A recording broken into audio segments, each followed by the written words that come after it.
آره دیگه گفتم من اسموک وقتی میخوام بکنم یا کتابه یا یه موضوعی توی گوشیه یا یه فیلمه یا با رفیق. کتاب جدید چیزی داری الان برای خوندن؟ برای خوندن آره یه کتابی دارم در دامگه حادثه اون دارم میخونم. چون یادمه که دوست داشتی کتاب به صورت فیزیکی بخونی دوست داشتی. آره. نه همه رو آبه من اخت دارم با کتاب صوتی چون پشت فرمون اینا زیاد میشستم تو گوشم بود و باش به ارتباط برقرار میکردم. ولی بعضی کتابا مثلا همون زمان لرزه اصلا متوجه خب اون یه سبک خاصی هم داشت بعدم فهمیدم نمیشد برای فیزیکی میخوام. ولی همین کتاب آخر چی بود ما هم خوندیم؟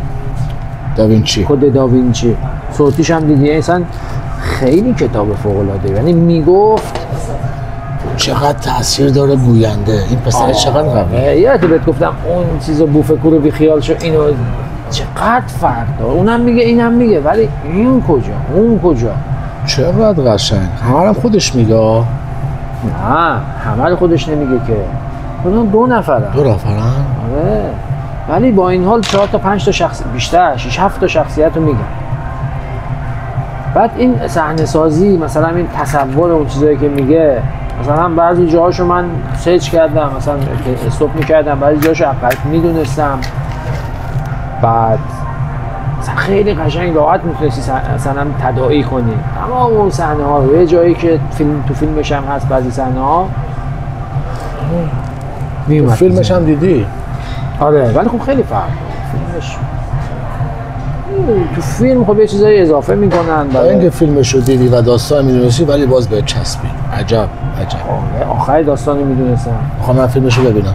بعد ببینید حالا یه چیز جالبتر چیه تک این به نظر من یعنی من تو جلسه میخواستم یعنی دو به شک بودم ورود کنم یا نکنم. ببین خیلی سرفصل میگه دو حالت داره. ببین یا این کتاب برای اونایی که این مطالب رو میدونن نگاشته شده یا نه میخواد واقعا کد بده. ببین مثلا اشاره میکنه به دوران هزاره. آره ببین من اینو از قبل میدونستم. مثلا همیشه برای من سوال بود که مثلا چرا قربانی البته آقا فرید عاشق جغرافیا و تاریخ و گذشته است ازش استفاده میکنه. همیشه برای من سوال بود و در موردش خیلی تحقیق کردم بالاخره خوندم و اینا. مثلا دوره هزاره‌ای که میگه ببین رفیق دوره 4000 سال پیش ببین برای بشر خیلی مهم بود که شروع فصل گرما برای بشر خب کشاورز بود دیگه. پس گرما و فصل بهار براش خیلی مهم بود. حالا شروع فصل گرما چه صورت فلکی تو آسمون باشه مهم بود. خب بعد میدونین دیگه خب اینا یه سریشون نمادهای طبیعی رو میپرستیدن یه سریشون اصلا خورشید پرست بودن. یعنی خیلی مهم برای ما ایرانی هم همینطور بوده. بله خیلی مهم بود برای ما. توی 4000 سال پیش اول فروردین میافتاده توی ماه یعنی اسفند هوت بوده. ببین ما ماهی برای چی میخوریم؟ نماد ماهی رو میخوریم که وارد بهار میشه. دوره حضرت مثلا ابراهیم اون موقع دوره مثلا ابراهیم چیز بوده قوچ بوده. فروردین تو قوچ بوده. دوره موسی تو گاو بوده. ببین ابراهیم میاد قوچ سر میبره ول کن. موسی حتما میگن گوساله باید باشه. چرا بود؟ یکی از دلایلی که میگن حتما باید گوساله باشه گوساله سامری فلان این بوده. یکی از دلایلش یا قبل‌تر قوچ بوده. الان هم تو این دوره افتادیم توی یه صورت فلکی بعدی که نمیدونم فکر کنم آبریز باشه. یعنی فصل بهار ما شروعش با صورت فلکی آبریز. جالب بود. این یه مثال بود. سرفصل‌های مختلفی رو مطرح میکنه. هر کدوم یه بحث جداگانه. یه مثلا همین نسلی که وعده داده شده. اینا همه‌شون سرفصل تو این کتاب. بخوای بری داستانی که از مسیحی و یهود و اینا صحبت میکرد واقعیت یا بیشتر داستان بود. خیلی نمیخوایم اینطور باید بپرسی کتاب اسپول کنیم ولی کلی اینطور باید بپرسی که مسیحی چه عقیده‌ای داره، یهودی چه عقیده‌ای داره. اینطور بپرسیم بهتره. ببین یهودی و مسیحی هر جفتشون از بنی اسرائیل بودن. هم عیسی هم موسی پیغمبرای بنی اسرائیل بودن. اینا یه قوم بودن، همه فک فامیل بودن، از بچه‌های یعقوب بودن، همشون با هم بودن. اون یه پیغمبر بود، یه پیغمبر، این مابین هزاران صدها پیغمبر هم اومده. هر کدوم اعتقادات خودشون داشتن. منتها اینایی که وقتی عیسی اومد، اونایی که عیسی رو قبول کردن شدن مسیحی، اونایی که عیسی رو قبول نکردن شدن یهودی. مسیحی‌ها میگن عیسی رو یهودی کشتن. یهودی‌ها میگن آقا ما نکشتیم. دعواشون اینجاست که بعداً تو قرن سوم پلیس اومد این قضیه رو جمع کرد. آقا جان ولش کن، قرار این بیاد دیگه، هر وقت اومد میگه که منو کشت. تمام بذارید کنار. حالا من احساس میکنم این کتاب روایت کرد، داستان بود بیشتر. آره واقعیت رو با داستان قاطی کرد. در کل بامزه بود، هم خط داستانش قشنگ بود، خیلی قشنگ بود، هم آدمو به فکر وامی‌داره، هم معماهایی که تعریف کرد. چقدر عجیب. آره خوشم اومد. خودوار میگه مثلا یه نسلی که از یه زن خیلی براشون مهم بود تو این فیلم کلا. دیدی چقدر خیلی زن، آقا نسل از نسب از زن و از این برمیگردیم ببینید تو یهودیت اینجوریه، نسب از زن منتقل میشه. اینو کده من برداشت بستگی داره برداشت چی باشه. مثل میتینگ بوک کلاب حرف زیاده. به خدا من نمیدونم، من این چیزا رو چجوری باید خیلی دوست داشتم جواد باشه. این هفته شاید باشه. آره الهیات خونده. خب آره تو اون موضوع بحثای قشنگی میشه، داستانی هم بحثای قشنگی میشه. کتاب فوق‌العاده. در حالت کلی بهتره بگیم که بهتره کتابو بخونیم بعد فیلماشو ببینیم. قبول داری؟ یه جا داره سمت پل زنگوله به بلده یه یخچاله، هر وقت سال شما بری اونجا برف، یعنی با لودر تو زمستون پاک میکنن، مثلا شاید طولش 1-2 کیلومتره، 1 کیلومتر میشه کمتر بیشتر. دیگه گرم میشه، این آب میشه، کوچیک میشه. هر چقدر کوچیک بشه دو طرف جاده به طول 200 متر برف هست. ارتفاع مثلا دیگه کمترین حدش تو تیر ماه من واسادم پیشش عکس گرفتم از قد من بیشتر. یخچال برف، یه جا هم از سایه قشنگ همیشه برف میمونه اونجا. یه جا توی قائم شهره یه چاه هست توش برف میریزه تابستون. ببین وارد موضوع قشنگی شدیم. اصلا یخچال طبیعی، یخچال شغل بوده، طرف یخچال دار بوده. طبیعت نه امین، خیلی جالبه. چی کار میکردن؟ میومدن زمین رو میکندن. چند مدل طراحی داشته. یه طراحیشون بود که زمین رو میکندن به صورت گودال، گودالایی که مثلا عمقش 3 متر شاید بشه. خاک اینو میبردن بالا، دیوار میکردن. خب خدمت شما عرض بکنم که کنار این یه حوض میزدن، یعنی یه دیوار، یه حوض، یه چاله. توی فصل زمستون پاییز تا زمستون این حوضه یخ میزنه، یخا رو میشکنن میبرن میزنن تو چاله، میشکنن میزنن تو چاله، میشکنن تو چاله. خب میدونید زیر زمین دما ثابت، زمستون تابستون یه جوره. بعد از طرفی این دیواره چیکار میکنه؟ این دیواره باعث میشه که آفتاب نخوره به اینا که آب بشه، تا نزدیکای عید یا زودتر تا پاییز هم این یخ زدن رو به اصطلاح ذخیره کردن ادامه پیدا کنه. درشو قفل میکنن، مثلا آخرای بهار شروع میکنن به فروختنش، میارن بالا. چی یخو میفروشن؟ آره فکر کردم مثلا لوازم خوراکیشون اونجا میذاشتن. میذاش یخ فروش. آفرین میذاش رو گاری میبرد تو شهر. آقا یخیه یخ الان کجا پیدا میشه؟ ولی یخ طبیعی میآورد وسط مرداد. خب این چجوری به دست اومده؟ این دیواری که تو کرمان زیاده، الان بچهای کرمان بگی خیلی مثلا بنای دیدنیه.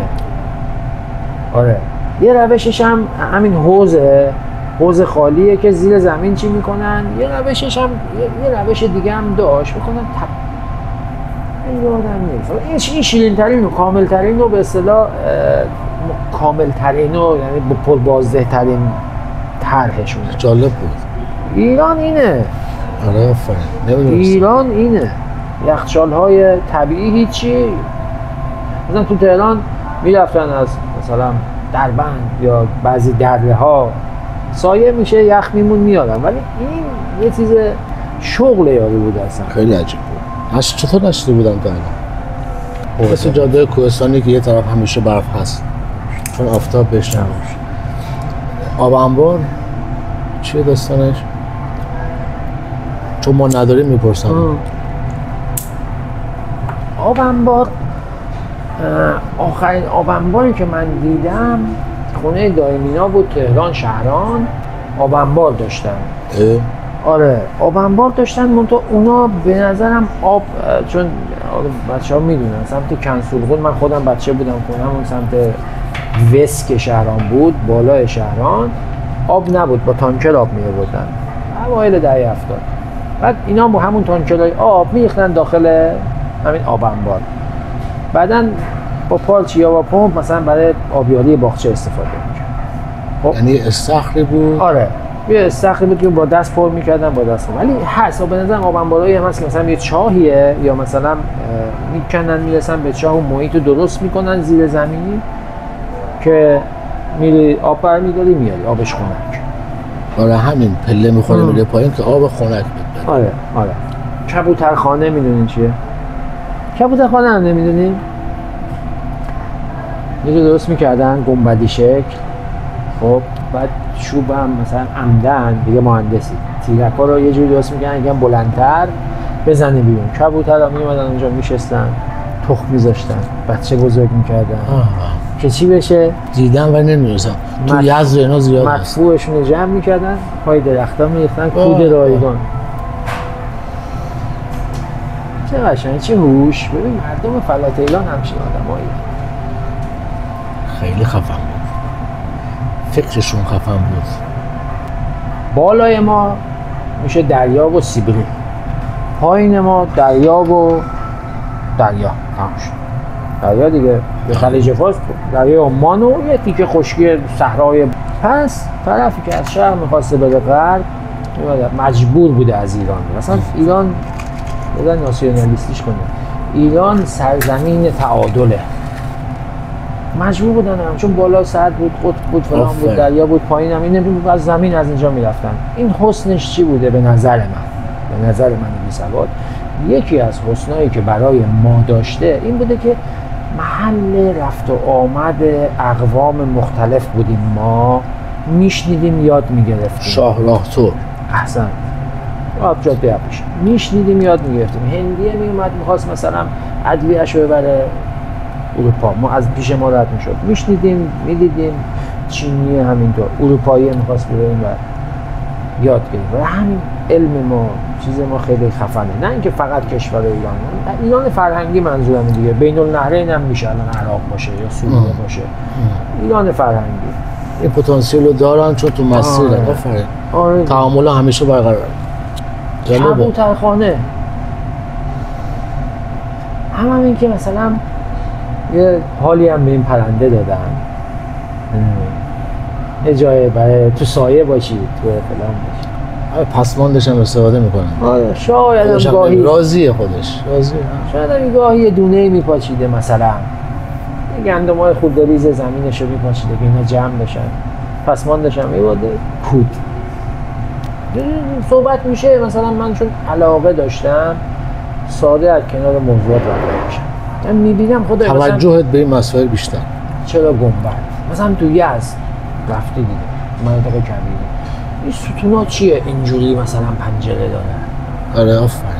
مثلا الان این موبایل دیگه یا سرچ میکنم یا مثلا میپرسم از مردم محلی. سفر خیلی خوبه. سفر من علاقه داشتم، نقشه همیشه دستم بود، مسافرت میرفتیم نقشه دستم بود. آره. خب بابا الان مثلا ما اینجا میخوایم بچیم فلان جا، ما اگه یه مقدار شمال بریم این میشه اون میشه، نقشه دیوارم 2-3 تا نقشه بود، نقشه تهران بود، نقشه ایران بود. علاقه زلزله میشد میزدم یه اینجوری علاقه. یه بار گفتی به من آره. نقشه داشتی؟ آره. نقشه از یه سالی تمام زلزله رو ثبت کرده بودی. آفرین. گمشم کردی. پیدا میکنم. میگم خب دقیقاً همونجا که زلزله شده بود، تاریخ، ریشتر، تعداد تلفات، عمق از زلزله بم به این ور 80 از بم به این ور بم تکونت داد. آره پس لرزه هم خیلی داشت. بعدن که همین بعد از 3-4 سال اینجوری نقشه رو نگاه میکردی مناطق زلزله خیز ایران ناخودآگاه زیادم میفهمیدی کجای ایران زلزله خیزه. آره تجربیه دیگه. و سر این من جغرافیام تو دوم دبیرستان این شد یه تحقیق به اصطلاح. قزوین گفتم، من قزوین رو خیلی دوست دارم. قزوین یک بار تو عمرم رفتم.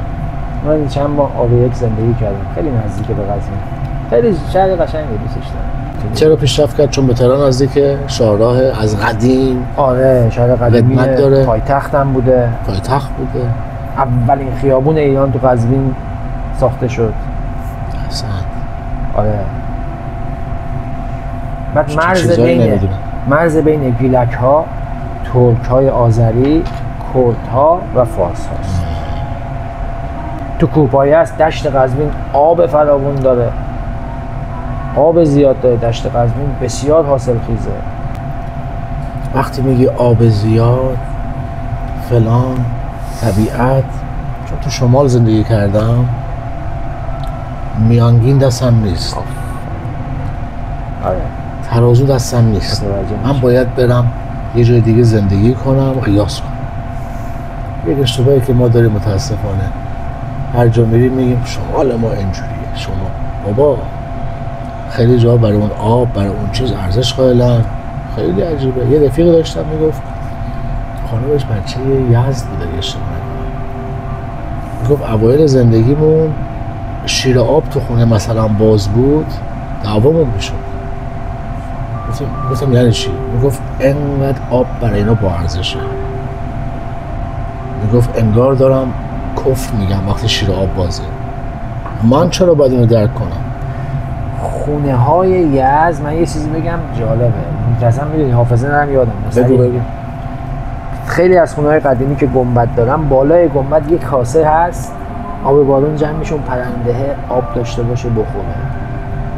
با هلیشات و اینا نگاه کنی مردم. تو فکر کن به کجا فکر کردن. حالا شما همین بغبغو همش رو بالا. آب که میگی خیلی قشنگ بود. آره خیلی مهمه، طبیعی هم هست. جایی که آب ارزش داره. و شاید مازندران نسبت به خیلی از این استان‌ها کم آبتر باشه. آب شیرین نمیفهمیم. آره. مصرف آب طبیعت مازندران خیلی زیاده. ما رو که میدونی که جاده هراز امامزاده هاشم رو میگن میندازیم پایین، هر چی نزدیک‌تر میشه میشمون بازتر میشه. واقعیت ها. آره. چقدر حرف واسه گفتن هست. من نظرم اینه که تا همینجا پراکندگویی نکنم. حیفه. و برای من یک افتخاریه داشتن تو این شهر. این طرف من شرمنده میشم اینجوری میشه سیم صحبت کنم. داشتن رفیق مثل تو یک محبت. عزیز دل، امیدوارم بازخورد قشنگی داشته باشه اگر بیاد بالا. امیدوارم. مخلصی. میگه چی؟ هر چی از دل برایت لاجرم بر دل نشیند. ما که از دل گفتم. اسمکتون بکام آقا. اسم شما بکام. فعلا.